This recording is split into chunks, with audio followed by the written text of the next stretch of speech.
March 10th. I have been patrolling, scrolling, viewing, and observing the algorithm of YouTube. The film essayists run amok as they talk about what is perfect to them. But there is always that glimpse of paranoia as they look into the dark corners of film Twitter. Though, I cannot be everywhere at once. Underneath the bridge, top is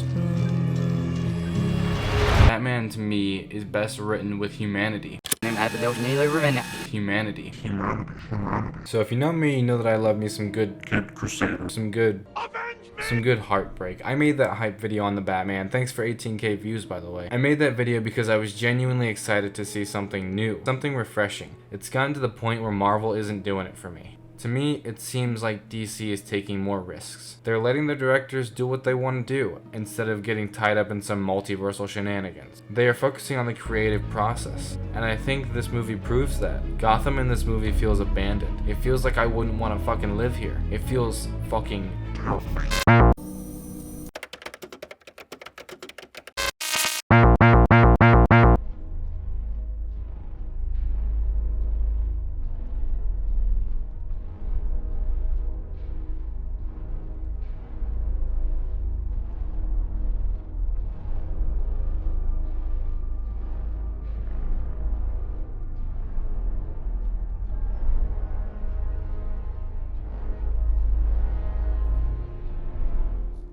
Hi guys, my name is Zico.py and I'm here to help Logan to, tell more about Batman. And I didn't know what he already talked about, but I told him I would talk about Gotham City today. So yeah, we're gonna put in words. Gotham City was one of the main characters. I didn't ask Crisis about this, but I want to be as quick as possible. So for me, Gotham character develop, not just one citizen of Gotham, like the mayor or the kid that have his father killed as one of the first victims of the Riddler, or even the Riddler itself. I mean, Gotham really have a character development.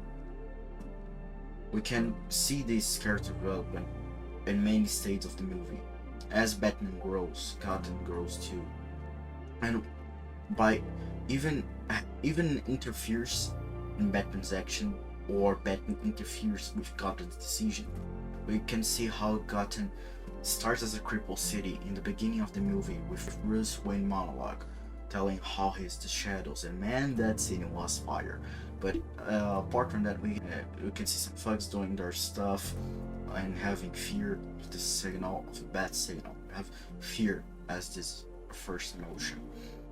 We can see Batman interfering with one of these bugs, with this cool makeup gang. I really don't know their names, but we can see that, and we can see J. Lee Curville character just afraid of Batman, and I'm almost sure this character may appear again.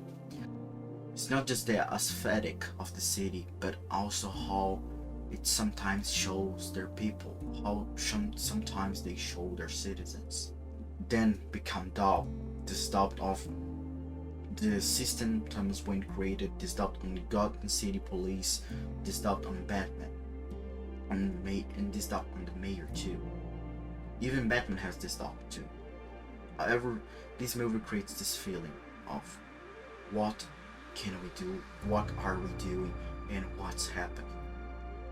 But then we have that amazing scene of Batman being the symbol of hope, being the symbol of justice. And the city have hope.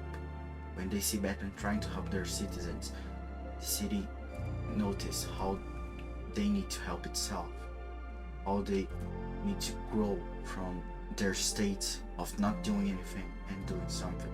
They help each other. Yeah. That's it for me. I don't want to be too long on this. I hope you will enjoy Logan's video, and yeah, see you guys later on the same bad channel on the same bad time. Thanks, Dika. Gotham is riddled, no pun intended, caffeine will kill ya! with crime. The streets are covered in the chaotic swarm of crime sprees and graffiti. You can feel the misery as we see this city in its most rundown state. Then we hear it, the voice of Batman himself, a moment that shook me. Even with the rain, hidden in the chaos is the element, waiting to strike like snakes. This movie tells a lot through the perspective of different people. The criminals, the people of Gotham, Alfred, and Bruce. There's a Batman animated movie that I recently watched, one I haven't seen, believe it or not. One that takes this perspective gearing to a level just above the Batman, Batman Gotham Knight. This movie shows us Batman through these scared kids who have all seen Batman, but in their eyes they saw him differently.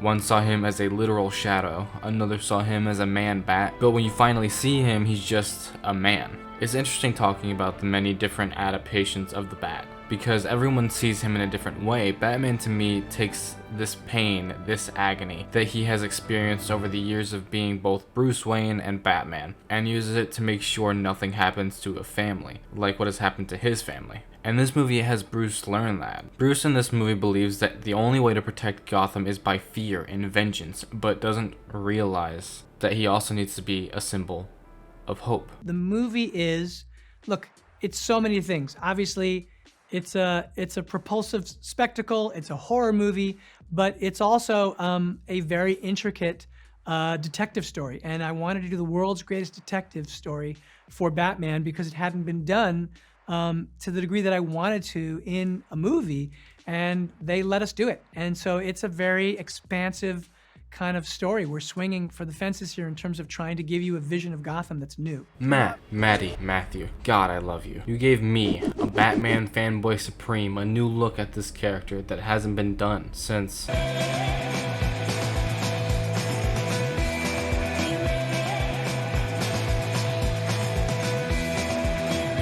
No studio messed with it, no decoloration, no rush plot. It felt planned from the very beginning, and I love that. Now, it may sound lately like I've been a bit too harsh on the studios, Marvel, DC, media in general, but the reason is because a lot of the times the artist and the director, cast, crew, and everyone gets screwed over by the studio for the money. But it seems like they left the Batman alone and let Matt do his thing, and that's great. This movie brings the best parts of Batman to the screen. You know, the whole greatest detective aspect, an aspect that hasn't been used since... As much as I love, as much as I adore Mr. Nolan and his masterful Batman trilogy, as much as I thought it was perfect, flawless, it never showed Batman being that detective, being that crime solver. Yeah. This movie felt like an old buddy cop show. It felt like Gordon and Batman were the two that took this case together. This movie has more in common with Zodiac than anything Marvel has ever done. This movie shows a more depressed and regressed Bruce Wayne, a Bruce Wayne that isn't in the public. $150,000 going once, twice.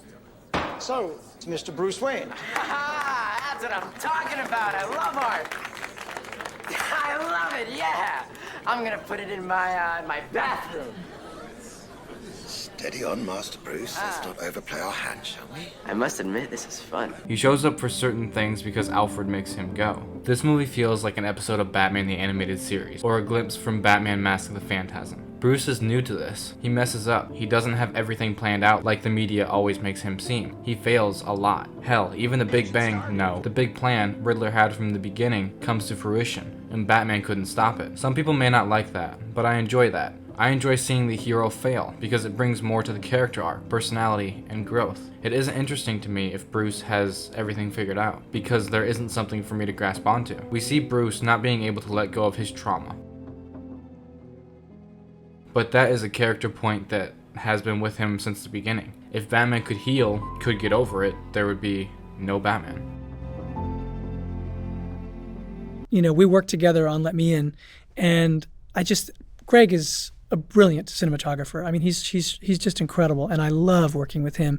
And we, you know, I mean, I wanted the movie to have a kind of sort of almost like a 70s sort of policier, like a thriller, or like All the President's Men, a kind of paranoid sort of, you know, conspiracy film from that era, because I wanted Gotham to be such a major character.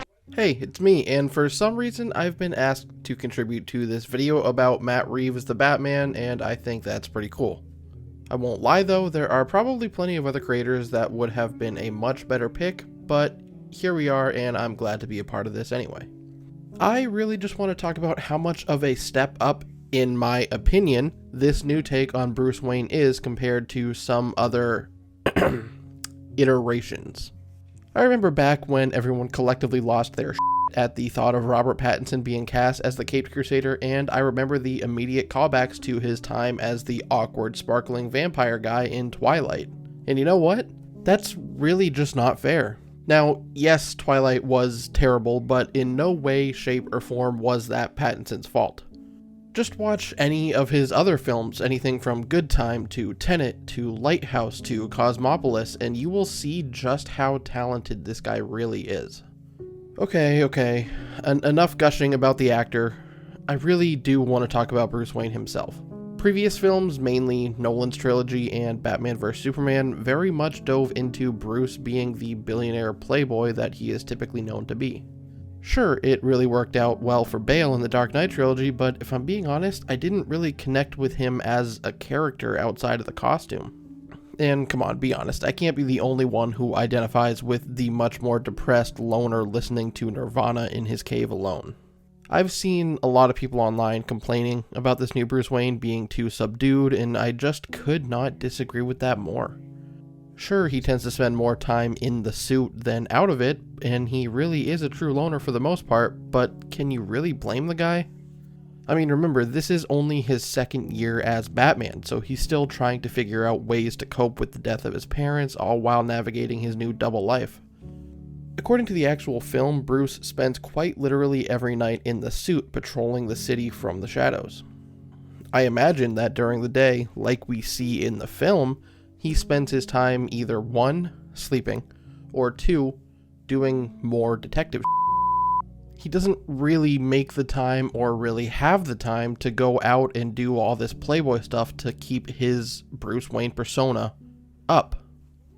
At this point in his Batman career, he thinks he's doing more good for this city just by fighting crime, but by the time we get to the end of the film, he learns that fighting fire with fire might not be enough.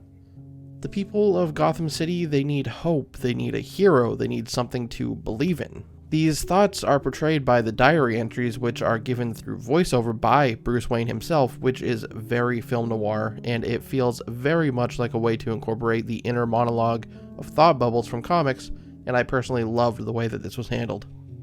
Look, I don't want to take up too much of the time from the other people in this video, so Pattinson is by far the best Bruce Wayne we have gotten so far, and I cannot wait to see how his character grows and changes over the course of the trilogy that I'm sure we will inevitably get. It's been 1 month since I started editing this video. 1 month. I can see the Twitter takes more clearly. 1 month has turned me into a nocturnal animal. I feel as if I can see the timeline clearly, more abundantly.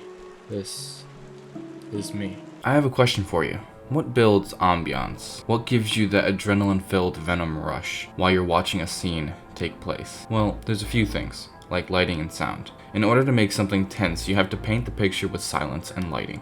I think out of everything this movie does, the sound design and lighting speak for themselves. Hell, if you wanted, you could cut Bruce's narration in the beginning and still be able to tell what the hell is going on. That's good fucking storytelling. The reason I bring this up is because it's one of the main differences this movie does compared to the others. Just listen. The hell are you supposed to be?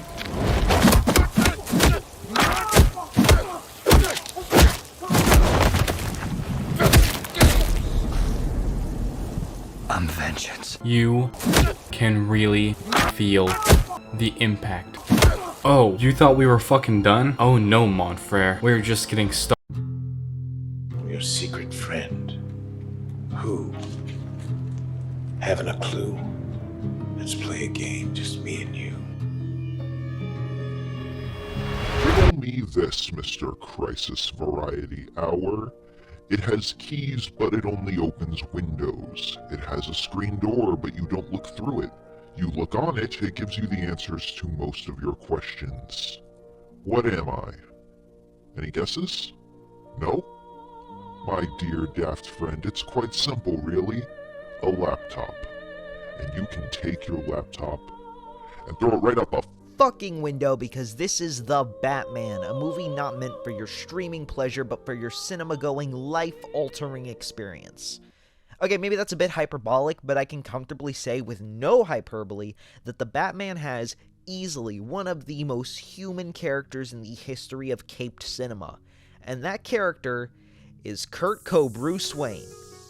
It's widely known now that Reeves has based this interpretation of the Caped Crusader on Kurt Cobain, and watching the movie and knowing anything about Nirvana means you really felt that influence. And though the movie uses Something in the Way, the last on the track list of Nirvana's second studio album Nevermind, I find that the Batman has way more in common with the album's first track, Smells Like Teen Spirit. Now, I'm a fairly big Nirvana fan, and not in an I bought the Nirvana shirt at Target because I like the aesthetic kind of way. I mean in the stare at the ceiling and listen to In Bloom when I want to cha-cha slide off this mortal coil kind of way. So, trust me, I'm gonna get a little pretentious here. I understand that Reeves has said that Something in the Way was instrumental in forming this Batman, that Cobain's life as a tormented young artist struggling with addiction translated well to Batman's life as a tormented young vigilante struggling with his addiction to violence and vengeance. But the thing we need to understand about Something in the Way is that it's autobiographical, written on time spent actually living underneath a bridge, and his feeling that no matter how hard he tried to feel a little bit better, there was always something in the way.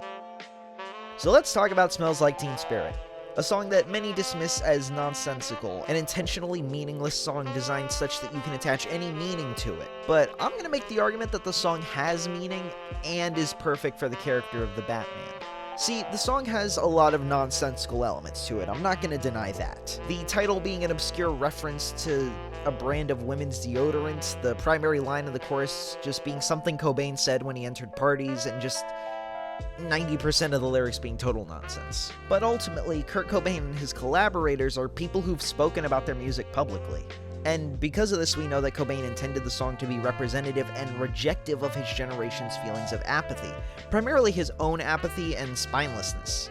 Apparently it was these feelings of apathy and detachment that ultimately led to lyrics like "Oh well, whatever, never mind," paired with Cobain's more nihilistic musings of "I found it hard, it's hard to find." Bassist Chris Novoselic later added, "Kurt really despised the mainstream. That's what Smells Like Teen Spirit was all about. The mass mentality of conformity." That's why the song, and Nirvana in general, is perfect for the Batman. Gotham is a city of apathy. Citizens don't want change, and no one in power will enact it. And when you're a direct victim of such an unjust system, it can make you angry for being a part of it, for that moment of weakness, of spinelessness. But when you get angry enough, it can empower you, and in a roundabout way, that anger, that apathy that so many can relate to, its shared qualities mean that when you say something, everybody wants to say it with you. You suffer, it empowers you, you empower others by expressing your pain. What's more Batman than that? And sure, maybe I'm reaching, maybe I'm projecting, maybe everything I've said is just insane ramblings and an overwrought analysis of one of my favorite bands relating to one of my favorite characters. And if that's the case, then, oh well, whatever. Never mind.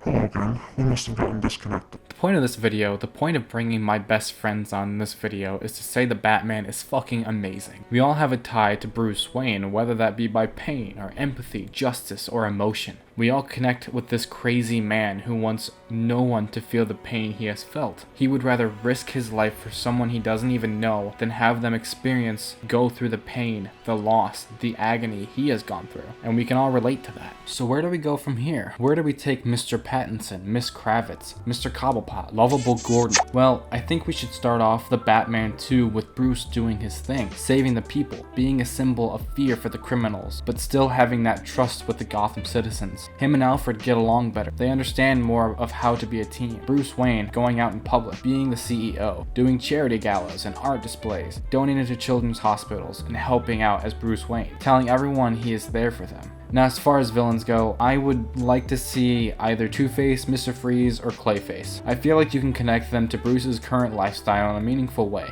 connecting them through humanity or the insanity of all of this. Bruce reaches out to them as himself, tries to help them in any way he can with the pain they feel. He knows what that's like, to not feel like himself, to lose someone. That doesn't work. He can't get them to cooperate because they don't trust a man who they think is all for the bigger people and who cares little for the small guys. That couldn't be further from the truth, so he decides to go as Batman. Get their attention, talk. They don't trust the Bat after the countless nights thinking he's against them. They were wrong. Bruce cares. Batman cares, since he knows the pain they feel because he feels it every day. Batman eventually gains their trust, and after a while, Bruce helps to fix them, cure them of what curses lie upon them. It doesn't work. They take this personally. He just wanted me here to trap me, to hurt me. Hi. Hello. And thank you, for watching this video. I know it's been a ride, okay? It's been a long time since I started this. And I'm sorry it took me so long. But yeah, I hope you enjoyed, and this is a little bit of a different thing. Usually it's just my name at the end, but I figured I'd try something new. We got a new setup here. We got a different background, kind of, sort of. So yeah, I figured I'd try something a little experimental, and yeah. So thank you for watching. Leave a like if you liked it. Comment what you thought about the Batman, what you thought about the video, what you thought about, I don't know, fucking anything, I guess. Well, not anything. Film-wise, I guess. Yeah. Also, if the pitch for the Batman 2 is just what I would love to see, but whatever Matt Reeves and the rest of the team come up with, that's their thing, and I'm gonna trust him with this character, because he's certainly proved that he can do this character. So yeah, I figured that I'd give a little pitch of the Batman 2 at the end, and yeah, so I can't wait for the sequel when it inevitably gets official whatever. This part's not going to be edited because I don't feel like it. Sorry it took so long, and I will be doing a video. I've been working on the video after this while working on this, so that's partially why it took so long. So yeah, I love you all, and I'll see you in the next one. Bye. Oh wait, and I will try and do more lives if I can muster up the energy and the caffeine. So yeah, I love you all, and I'll see you in the next one. See ya.